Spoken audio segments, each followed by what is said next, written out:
ఇందాక భరణి గారితో మాట్లాడుతున్నప్పుడు సమాంతర సినిమా తెలుగులో కానీ తెలంగాణలో కానీ అన్న సబ్జెక్ట్ ఒక సెమినార్కి సంబంధించినంత విస్తృతమైంది. అది 2 రోజులు 3 రోజులు కూడా జరగవచ్చు. అలాంటిది గబుక్కున ఇక్కడ మన వక్తలు 5-10 నిమిషాల్లో చెప్పడం అంటే సాధ్యమయ్యే పని కాదు. నేను కూడా ఇప్పుడు దాని గురించి చర్చలకు వెళ్ళట్లేదు. నన్ను మర్యాదగా పిలిచారు కాబట్టి 2 మాటలు మాట్లాడతాను. పాలు నీళ్లు ఒకటి కావు, పాలు పాలే నీళ్ళు నీళ్ళు. ధనిక పేద ఒకటి కాదు, ధనిక ధనికే పేద పేద. కులాలు పై కులం కింది కులం ఒకటి కాదు, ఏ కులం ఆ కులానికి.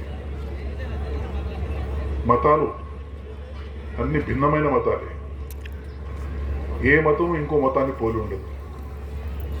సిద్ధాంతాలు విభిన్నమైనవి.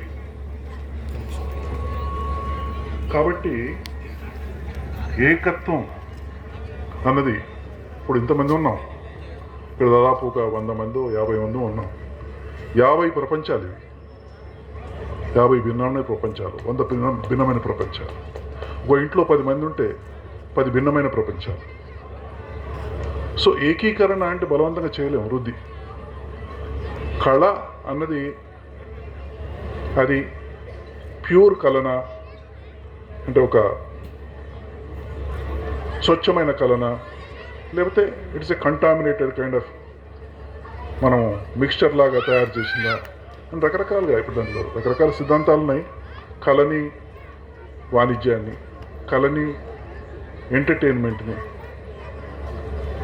ఇట్లా రకరకాలుగా ఇప్పటి నుంచో వస్తున్నాయి. ఇదివరకు కళ ప్రజల కోసమా కళ కోసమా అన్న దగ్గర నుంచి స్టార్ట్ అయింది ఇదంతా.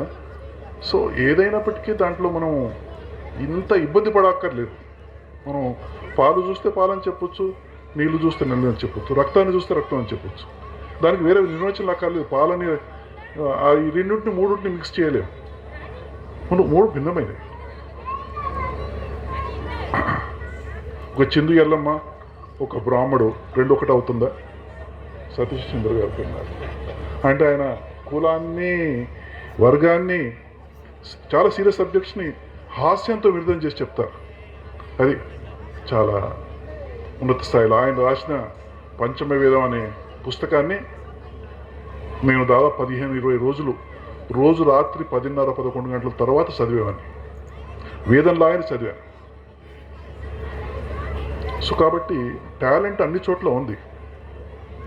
ఇందాక హరికృష్ణ అన్నట్టు, లేకపోతే మిగతా శంకర్ రకరకాల వాదనలు తీసుకొచ్చారు. హంస పాలన నీళ్ళని వేరు చేస్తుంది అని మనం అంటాం. కాబట్టి కళ అన్నది దొంగ. కళ అన్నది చాలా దొంగ, మాయ, మసిపూసి మారడిగాయ చేసే పద్ధతి. అది దొరకదు. రకరకాల వేషాలు వేస్తుంది, బూచి చూపిస్తుంది, లేకపోతే చేతిలో ఒక తీయని పదార్థాలను చూపిస్తుంది. సో అలాంటి కళను పట్టుకోవడం చాలా కష్టం. హరికృష్ణ అన్నట్టు అంతా మారిపోయిందంటే ఏది మారిపోలేదు. ఇందాక నేను చెప్పినట్టు రక్తము నీళ్ళు మారిపోలేదు, పేద ధనిక మారిపోలేదు, బ్రాహ్మడు మాదిగా మారిపోలేదు, ఇస్లాం హిందూ మతం మారిపోలేదు. ఏది మారిపోయింది ప్రపంచంలో?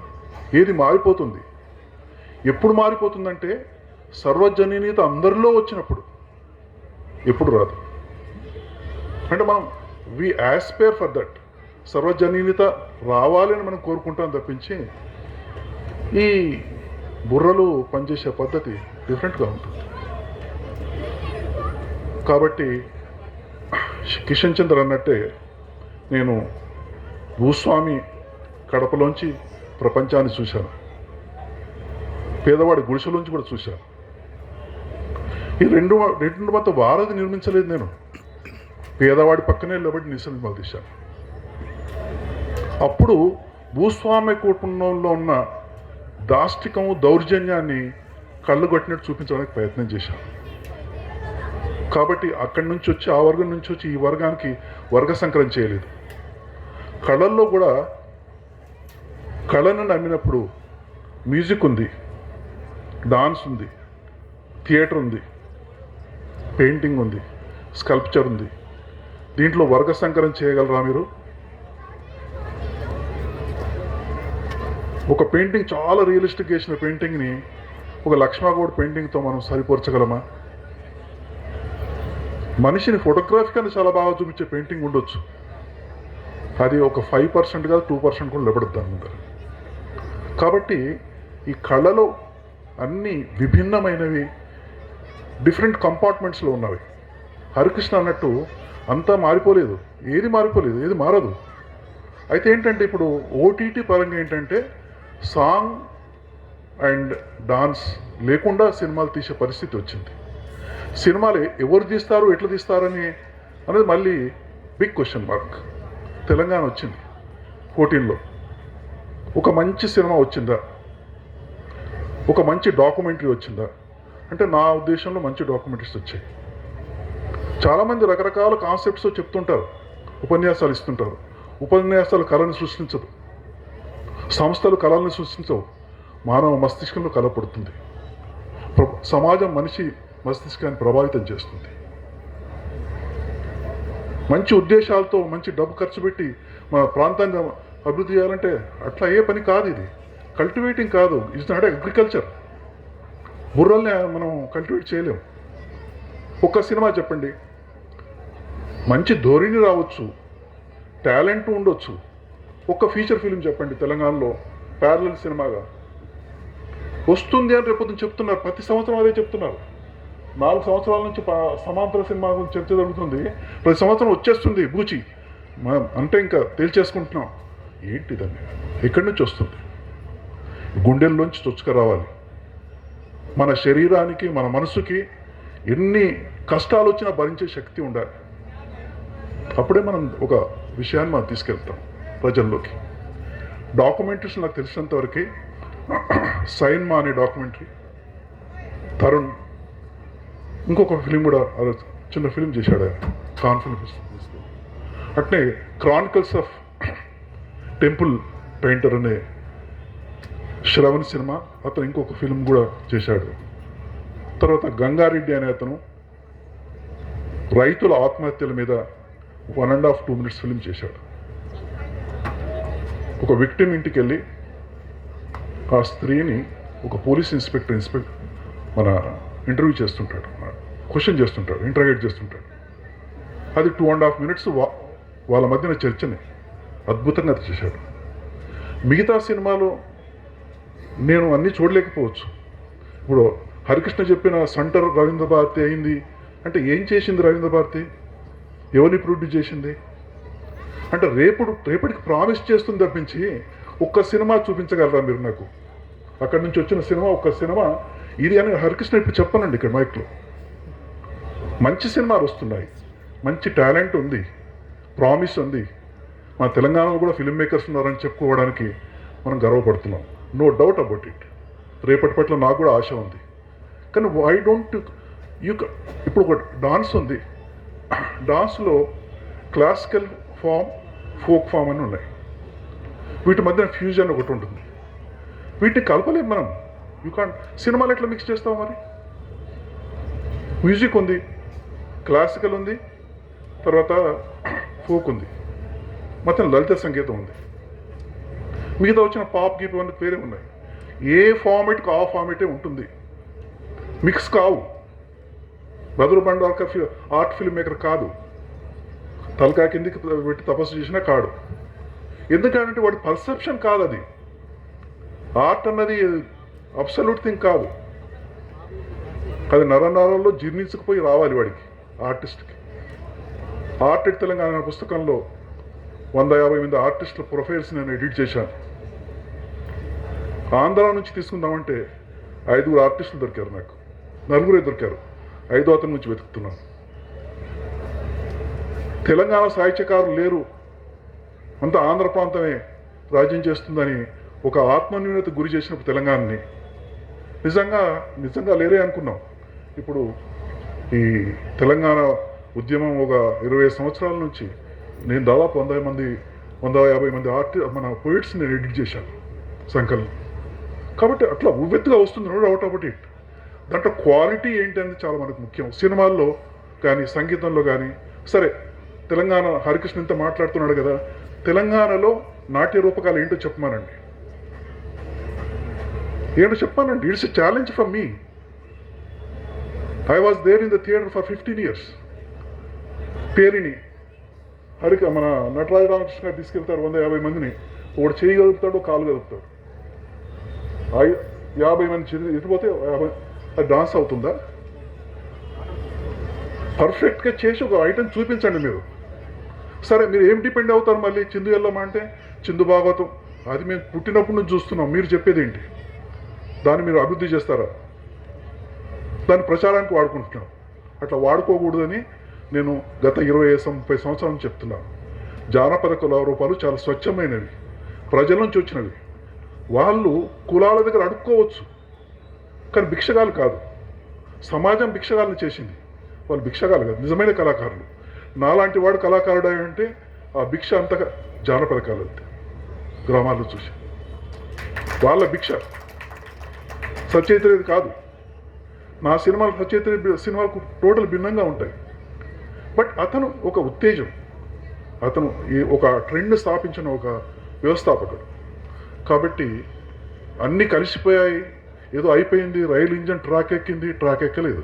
ఎక్కితే ఒక సినిమా చూపిస్తున్నాడు. ఒక తెలంగాణ నుంచి వచ్చిన ఒక మంచి సినిమా ఒకటి చూపిస్తున్నాడు. మంచి సినిమా అంటే ఇప్పుడు పెళ్లి చూపులు మంచి సినిమా. అర్జున్ రెడ్డి కమర్ సినిమాలో టాప్ మోస్ట్ ఫిలిం. రాజమౌళి కూడా ఒప్పుకున్నాడు. సినిమాటోగ్రఫీ ఫంటాస్టిక్గా ఉంది, కెమెరా ఎట్టు మూవ్ చేయాలో తెలుసు. ఇప్పుడు హరికృష్ణ ఎన్ని మాట్లాడుతున్నాడు, వచ్చి చెప్పమనండి. ఎవరన్నా నలుగురిని ఆ ఫిల్మ్ మేకర్స్ ఎవరైనా ట్రైన్ అయిపోయినా వాళ్ళు వచ్చి కూర్చొని చెప్పానండి. సినిమా కెమెరా మూమెంట్ ఏంటి, క్యారెక్టర్ మూమెంట్ ఏంటి, సిచ్యువేషన్ ఏంటి, చేసిన 4 షాట్స్ చూపించమనండి. మాదర్చోత్ అని వాడు అన్నప్పుడు ఆ ప్రొటగనిస్టు బల్లాలదేవో పడుకోవాలి. 100 కోట్ల సినిమా, అంత బీభత్సం నువ్వు క్రియేట్ చేస్తున్నావు సినిమాలో. దేంట్లో రాజమౌళి సినిమా బాహుబలి అంత టెర్రర్. వాడు అంటాడు మాధవ్, అదే దాన్ని ఆ ఎఫెక్ట్ తెచ్చాడా Rajamouli? That is what art is. దాసిలో భూపాల్ రెడ్డి యాదవ్ భూస్వామి ఎవరిని కొట్టడు, తిట్టడు, కానీ ఒక టెర్రర్ క్రియేట్ అవుతుంది. కానీ బల్లాలదేవ క్రియేట్ చేయగలిగాడా? అక్కడ పెట్టుబడితో ఒక ఆర్టిస్ట్ అయ్యాడు. సినిమా ఇండస్ట్రీలో ఒక ప్రొడ్యూసర్ కొడుకుతో మీద పెట్టుబడి పెట్టి ఇంకోవారిని వాడుకొని చేస్తున్నారు. దాంతో ఏం కాదు. తెలంగాణ సామెత ఉంది, దూది కాలదు పీరు లేవదు. దూది కాలుతూనే పేరు లేస్తుంది. కాబట్టి these are not the things. You accept it. క్రిటిసిజాన్ని యాక్సెప్ట్ చేయండి. బేస్ రూట్స్లోంచి రండి. ఉద్యమాలు మేము చేశాం. ఆదిలాబాద్ నుంచి శ్రీకాకుళం వరకు నాటకాలు వేసాం. ప్రజల్లో రుమాలు పట్టుకొని డబ్బులు అడుక్కున్నాం. వాళ్ళు పెట్టింది తిన్నాం. ఆ అనుభవాలు మీకున్నాయా? So what I like to say, మనము వాపు చూపించి బలుపు అనకండి. ఆర్ట్ ఫామ్స్ ఏవి మిళితం కావు. మీడియోకర్ వస్తుంది దాంట్లోంచి, ఒక వికృతమైన రూపం వస్తుంది దాంట్లోంచి. ఇప్పుడు చెప్పండి, డాన్స్లో డ్రామాలో చెప్పానండి, ఫామ్స్ మిళితం అవుతాయా? కావు కదా. మరి సినిమాలో ఎట్లా మిళితం అవుతాయి? Art cinema is a totally different kind of mental attitude వేరు, టేకింగ్ వేరు, పర్సెప్షన్ వేరు, స్క్రిప్టింగ్ వేరు, పర్ఫార్మెన్సెస్ వేరు, క్యారెక్టరైజేషన్ వేరు, మేకప్ వేరు, కాస్ట్యూమ్స్ వేరు, సెట్స్ వేరు. సెట్ అండ్ సెట్ వేయడం కాదు, ప్రతిదీ వేరుగా ఉంటుంది. ఇప్పుడు అదంతెందుకు, ఆయన ఎంతవరకు చేశారు. కానీ నేను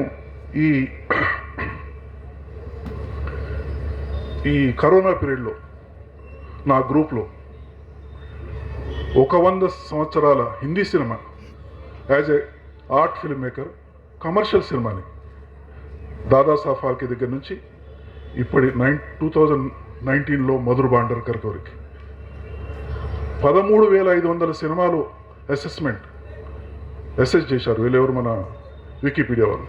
దాంట్లోంచి 1,350 సినిమాలు నేను సెలెక్ట్ చేశాను. I don't say that they are selected films. I don't have any authority to say that. But I can say that these are the representational films of Hindi cinema. Who did it? ఒక university చేయాలి, ఒక critic చేయాలి, ఒక సంస్థ చేయాలి, కొన్ని millions of కోట్ల రూపాయలు ఖర్చు పెట్టిన ఫిలిం ఇండస్ట్రీ చేయాలి, ఒక ఆర్ట్ ఫిల్మ్ మేకర్ పనిచేశాడు.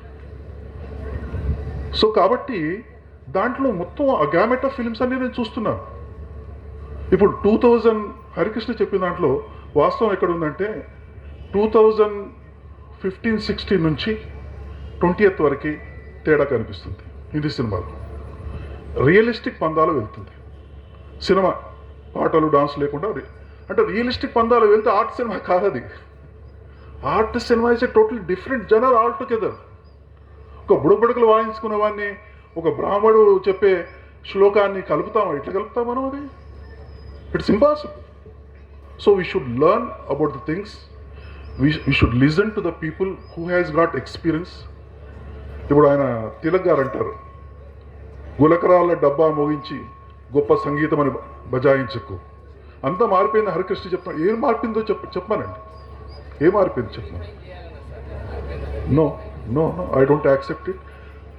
ఫోక్ ఆర్టిస్ట్ తీసుకెళ్ళి మన అక్కడ ఆ ఫోర్ట్ మీద నిలబెడుతున్నారు. బిచ్చగలావలు. They are not beggars, they are richer than me. నాకన్నా గొప్ప కళ ఉంది, నాకు గొప్ప ఆర్ట్ ఉంది, నాకన్నా గొప్ప జీవితం ఉంది వాళ్ళకి. మనం చస్తే బొంద పెట్టడానికి బొంద దవ్వుతారు వాళ్ళు. కాటి పాపలు వస్తాడు, అక్కడ పడుకుంటాడు, మనం కట్నం ఇస్తే లేస్తాడు. అతను కూడా కళారూపం ప్రదర్శిస్తాడు. సో కాబట్టి వాళ్ళని తీసుకెళ్ళి హరికృష్ణకు 100 సార్లు చెప్పాను, don't take them to the fort. He does not listen. మన చీఫ్ మినిస్టర్ గారి గురించి ఒక 5-6 లైన్లు చదువుతాడు ఆయన. ఎందుకంటే he has to stay in that job. ఆయన ప్రాబ్లం ఏంటంటే ఆ జాబ్లో ఉండాలి ఆయన. ఆయనకన్నా నేను ఎక్కువ అభిమానిస్తాను చీఫ్ మినిస్టర్ని, కానీ నేను ఆ పదజాలం వాడను. ఎందుకు వాడాలి నేను? ఎందుకంటే ఆయన పనిని అభిమానిస్తున్నాను. ఇక్కడ ఒక ఉద్యోగం, వృత్తి కోసం అభిమానిస్తున్నారు వాళ్ళు. కాబట్టి ఇంతకుముందు ట్యాంక్ బండ్ మీద ఆడించేవాళ్ళు ఫోక్ ఆర్టిస్ట్ని. ఆ ట్రెడిషన్ మంచిది కాదు అంటే ఇప్పటికీ అదే పని చేస్తున్నారు. సో తెలంగాణ నిజంగా ఇది వీరుల గడ్డ అవుతాయి, కళలకు పుట్టిల్లు అవుతాయి. ఐ డోంట్ సే జరిగిన ప్రోగ్రెస్ కాదని నేను అనట్లేదు. Show me 10 short films, show me 1 feature film. ఆ కమర్షియల్ ఫిల్మ్ చేసిన అర్జున్ రెడ్డి మ్యూజిక్ కంపోజ్ చేయలేదు, మ్యూజిక్ డైరెక్టర్ లేడు, మ్యూజిక్ అడాప్ట్ చేశాడు. సినిమాటోగ్రఫీ ఎట్లా ఉండాలో అంత బ్యూటిఫుల్గా ఉంది, పర్ఫార్మెన్స్ ఎట్లా ఉండాలో అట్లా ఉంది. But it's completely 100% commercial film. కాబట్టి కమర్షియల్ ఫిలింగా అన్ని వాల్యూస్, కళాత్మక విలువలు దాంట్లో ఉన్నాయి. బట్ కమర్షియల్ కళా విలువలు వేరు, ఆర్టిస్టిక్ కళా విలువలు వేరు. ఇప్పుడు మన సల్లకలుపు ఉంటుంది, సల్లకలుపులో మనం కర్డ్స్, ఉప్పు, కారం, మిగతా పోసు అంతా కలుపుతాం, ఒక టేస్ట్ వస్తుంది. కమర్షియల్ సినిమా అలాంటిది. ఆర్ట్ సినిమా అంటే పెరుగు, లేకపోతే చల్ల, ఏమి కలవదు. Thank you.